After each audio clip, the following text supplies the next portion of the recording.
Hello everyone, this is CJNovo992 and today we're back for another brand new video and have a look at the Nasher. We're sitting with a smile on our face, we're in a good mood, which was the minimum requirements to kickstart this year off, ladies and gentlemen. You know what I mean? This was the ending of the first half of the season before we go off in the winter break, and this was the requirement for me to sit here and be happy in a game of football that was against an informed Kilmarnock side who already this season coming in to this game has beat either one of the old firm, not once, not twice, but 3 times in the first half of the season. That is what we were coming up against, given what had happened in our most recent game, which was a loss, the first loss under Claremont. This could have potentially been a genuine banana skin versus the informed Killie side, who I absolutely hate playing, and I mean that in the best way possible to any Kilmarnock fan, player, blah blah. I hate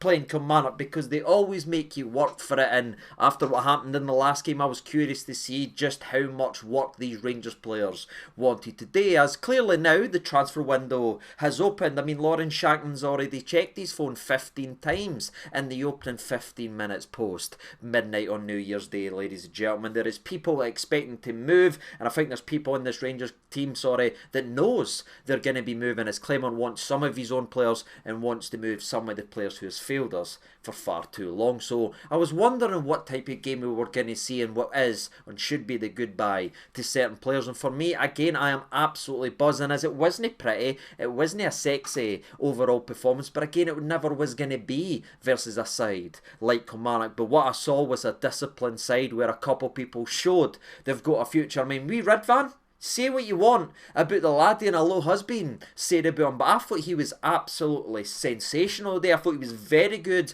in his most recent game at Parkhead as well, but this game right here, I thought he was great. And I look at his run, this is now his longest run, believe or not, in the Rangers side under Claremont and under the previous manager, getting game time, getting chances, as he's now started 4 games in a row. And what's been really nice is it's not been gimmies or easy games, you know what I mean? It's not been like cup games on lower league opposition, etc. It's been tough games, it's been big games, and the man's really stepped up to the counter, because what he lacks in height he makes up with fight troops, as he was positive again every single time he touched the ball. It's not just what he does with the ball, which I know some people can be frustrated at, because again, is he as good as a crosser as Barisic? No many actually is, if we're being honest. But what he has got is braveness on the ball. The amount of times he takes his man on, and not only that, he can take it inside or he can take the man outside, where we have seen over year upon year, turn back, pass back, restart the cycle, air and air again, which kills the crowd, kills the game, kills the momentum. He's willing to take the touch, take the risk, try to play it through, and I feel like he was one that really stood out in this game of football from the first whistle genuinely to the last. And also he's getting better with the ball at his feet, ending with an assist, which we'll break down later on in the video. But again, defensively saving John Souttar's blushes a couple times during this game. So if there was one that really laid their authority down in this Rangers team and said, nah, take your Josh Doish and shove it right up your candy ass, it's none other than Redvan. And I would really like to see Redvan given more of an opportunity as going into next season, as again I feel like Barisic possibly played his last game for Rangers. I feel like he deserves to have played his last game, and if there's one of the two that's needing to leave during this window, it can't be Redvan. I know there could be interest for here, there and everywhere, but I'd keep a Redvan, as he's shown he's got son, and I thought he linked up very well all afternoon. Very interested to see what you said about that. But I'll be honest with you, right, because it's been a wee while since we saw each other. Some might say I've not seen you since last year. Sorry everybody. Sorry, but seriously, it has been an interesting 24, 48 hours where I was sitting talking with the missus family yesterday when we were having our New Year's scran, and one of the main topic points was I cannot wait for this game to come around so we can move away and stop talking about VAR and stop talking about referees, because I'm sick to death of having to do both. I'm just looking forward to another game of football we can sink our teeth into and forget penalties, VAR and handballs. Guess what we're here to talk about today? That's right, penalties, handballs and VAR. Once again, as I'm just stuck, it's like Scooby-Doo, man, running in a cartoon when you see the same plant pot door. I'm just saying VAR penalty, I can't escape it. But we're here to discuss it again, and we'll really get to the depths as the squeaky chair does its actual thing. But before we go ahead and do that, our record was on stake. It was ahead of us there, but we didn't go ahead and break the record, as unfortunately Rangers finally conceded a penalty kick in the league, which now means Celtic fans might actually need to talk about Celtic. Come on, sit down. You know I couldn't resist it. Come on, let's have a wee football chat then, shall we? Again, the game started, it wasn't as if it was the blistering start or a rampant performance for Rangers. Again, we had to heat up on occasions, but the wee spark that was happening in the game of football was wee Ridvan. Nip, nip, nip, nip. Nip, nip. And we nip, takes us into the 6th minute of the game as Dill does brilliantly to win an interception. Another one who really impressed me in the day. He gets forward, tries to play in Dessers, it comes back to him. He then picks out Ross, who plays it into Dessers, who hits a ball on a spin and hits the posts. And that was always going to be interesting to see how he responded as well. And for me, I thought he did put in a shift. He was running, he was trying to occupy defenders again, dealing with the physicality which I believe he needs to be doing and should be doing in a Rangers shirt. And I thought he played pretty damn well even before his assist today. But again, when you're a striker, you're judged on scoring goals in the biggest games. And unfortunately had his blunder, but again he approached this game the right way, clearly putting in an extra 10%, trying to win the crowd over, trying to win that were a little bit quiet on him when he was getting his first couple of touches. But my only question would be, my only frustration would be, is why does it take such a high profile blunder to get that extra bit of juice out that stone? You know, I mean, that's how he should be playing all the time. And again, he might get a chance to prove that he can do that, or he might no. As Kilmarnock has said, people get chances under his management, but they didn't get an unlimited amount. And as Dessers played it, as he done his last couple of games, because where we are, we'll have to wait to see what happens in this window, whether a big striker who you all are interested in and a bagsman comes to Rangers. We'll just have to wait to see, and we'll discuss every move of that right here on the channel. But jumping a wee bit into the future then, shall we, or the future of the past. It's almost like an X-Men movie right here. We're jumping to Cantwell getting booked for getting fouled.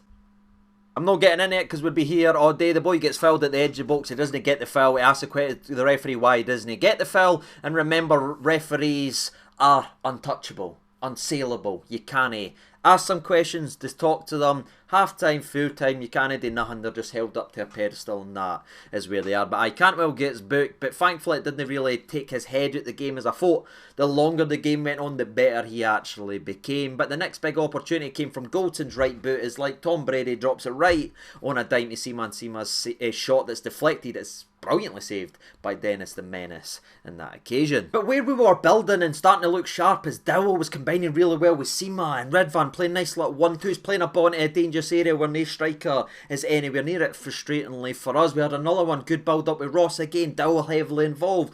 It ends up in another shot that just isn't. I'm saying, right, we're building, and then we always do what we do, troops, is we just throw a lifeline to the opposition. And what's hurt us, like Paris's arrow to Achilles' heel previously in the past, has thankfully been stopped by beautiful, handsome Jack Butland. As in the 28th minute, we should have been one behind. If we hadn't signed Jack Butland, I can sit and look you directly in the eye and say we would be behind. And I'd actually look you in the eyes and say any other keeper in this league, we're behind.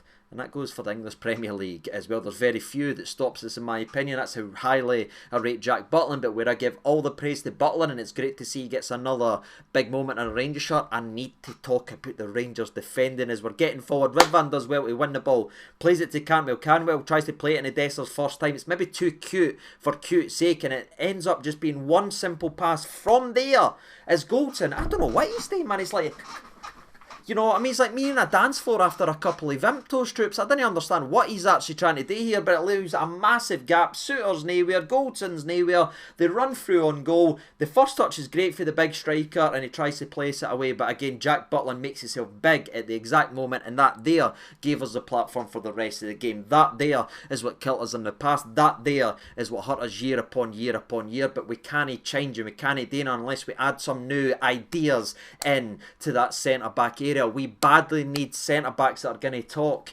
to each other and stop parting like the Red Sea. And again, you could keep talking about familiar failures, familiar this, familiar this. Well, look at the back line. It's been here for a while besides Ridvan. And if you look at Oilham, who stood out today? Was the newest one to that core in terms of the back four. So I'd like to see another centre-back sign because, again, I'm sick to death looking at this. But aye, thank God for Butler. But where we could have been behind, we finally took the lead shortly after that. Round about the 41st minute of the game where the best bit of genuine football is played. And it's no surprise that Ridvan is heavily involved. And I love the fact that he was heavily involved in the goal. But so is Cantwell as well, who continues to build up his performance for being frustrating again in the first 20 minutes to where he is. As he goes, puts the pressure on, wins a 50-50. It spins back. It goes to Ridvan, who could possibly just kick this out or try and force the ball back to the goalkeeper like we've seen back past Barisic do for many years. But his first instinct is just to get the football forward, plays into Cantwell. The ball eventually goes to Dessers from Cantwell, and then big Dessers just goes ahead and pulls that out. And it's no a surprise to see this ridiculous pass that he's went ahead and done, because he's done it versus PSV. His link-up play is better than what he's supposed to be doing, you know what I mean? We signed him as a striker and he's better. He's good at everything but being a natural striker. He's your Joelinton, if you know who that is, for Newcastle, signed for big money, supposed to be this, couldn't hit a barn door with a shotgun, got moved a wee bit further back, and now he's getting Brazilian call-ups. Now, I'm not saying they're going to have replicating careers and that could be happening for Dessers, because I'm not sure that could actually built in to Dessers' game. But I'm just looking at that and I'm saying you could clip that, right?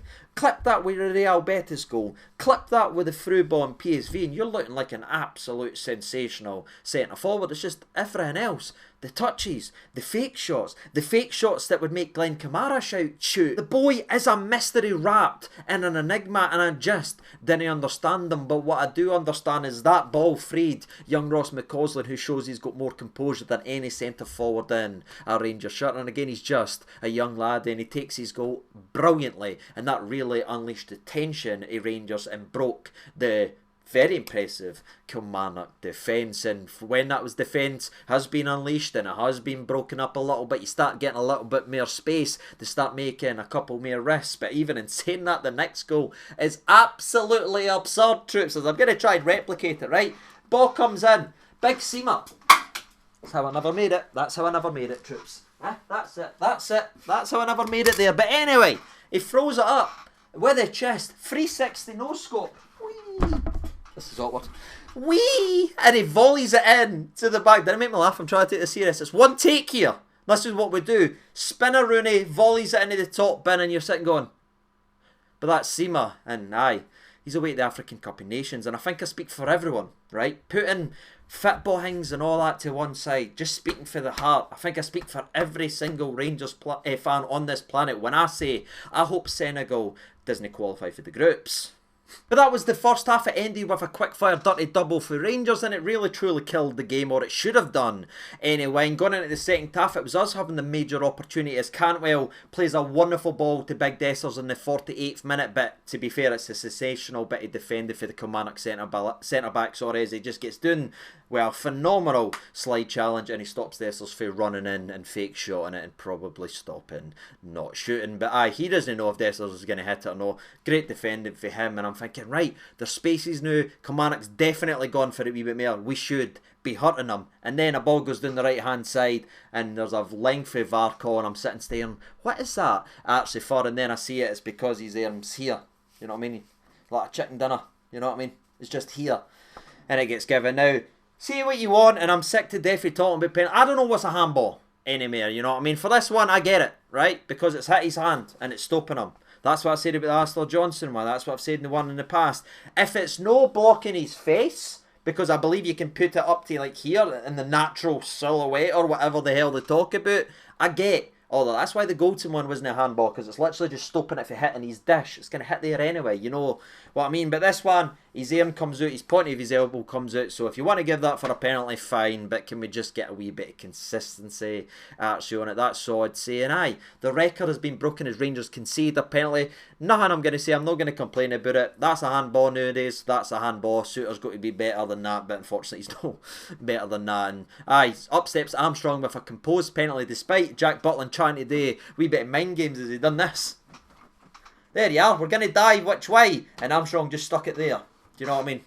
That's what's the awkward part when you try and play mind games. When you tell somebody, go on then, stick it there, and then you didn't dive there, Jack. It looks a wee bit mental, but aye, I'm not going to criticise. It was fun mind games while it lasted, and Armstrong gives Kilmarnock a lifeline out of nowhere. Thanks to a VAR handball. And this right here is the moment that it could have all came crumbling down, and I guess that's why a lot of us have scar tissue, because we've seen this story before. This type of game, wee bits in it, little this, little that, could have hurt us previously in the past, and this was again me getting worried. 2-1, the crowd getting a wee bit nervous, we're starting to get nervous, the players, are they going to get nervous? But that's the mentality that Clement has installed in these players, and why I'm excited about him as a Rangers manager, because there is differences there. You can try and pretend that there isn't, and I'm not saying he needs to be given this exact 11 and exact 18 and he'll go and do this and this, but there is a manager in there. As they didn't lose their head, they kept the ball, they kept it ticking along, and Ridvan gets his assist that he deserved as we answered quick fire style as we get the ball down the left hand side. Ridvan, phenomenal